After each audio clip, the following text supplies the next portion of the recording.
Hillary Clinton sat down for an interview and announced that she had cracked the case on what went wrong for the Democrats. Her diagnosis?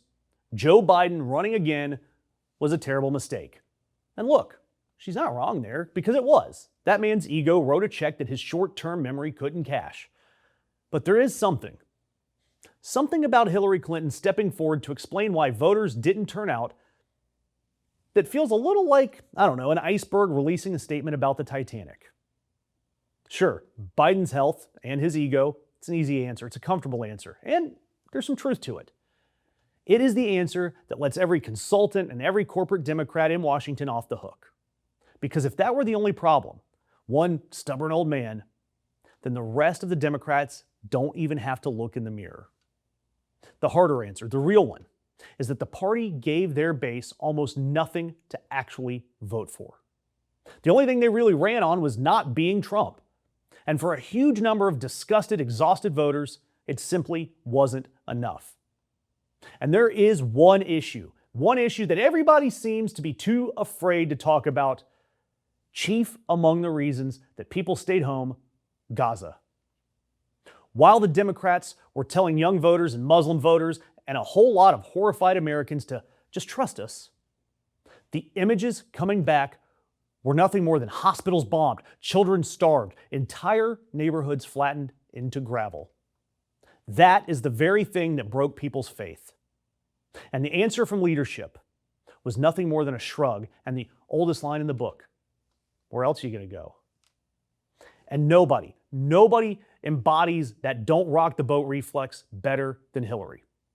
She had a cozy relationship with Bibi back in her day, and she is nothing more than a corporate Democrat, pure and simple. Defend the establishment line even when your own base is on their knees, begging for just one speck of daylight. And by the way, saying genocide is bad, that's not anti-Semitic. Saying terrorism is bad is not Islamophobia. Both of those things are bad. They're evil. And you're allowed to have both of those opinions, especially when it comes to Israel and Palestine. Being against Netanyahu, a specific evil politician, is no more anti-Semitic than being against Trump makes you anti-Christian. The bad faith crowd out there, they're going to twist every word of anything you say about it anyway, because the second a normal person says it out loud, somebody's going to go, anti-Semitism. And the whole conversation dies on the spot, which is exactly how the people who profit from the status quo like it, and exactly how people that take AIPAC money and end up refusing to speak up. Because the actual answer to Gaza, it's boring and it's decent.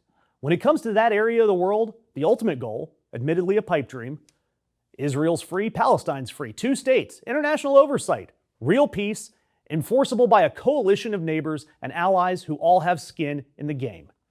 Will it happen in our lifetimes? Probably not. It's been happening for thousands of years. But something like that serves everyone: Muslims, Jews, Christians, the secular, all of them. Peace doesn't pick a team.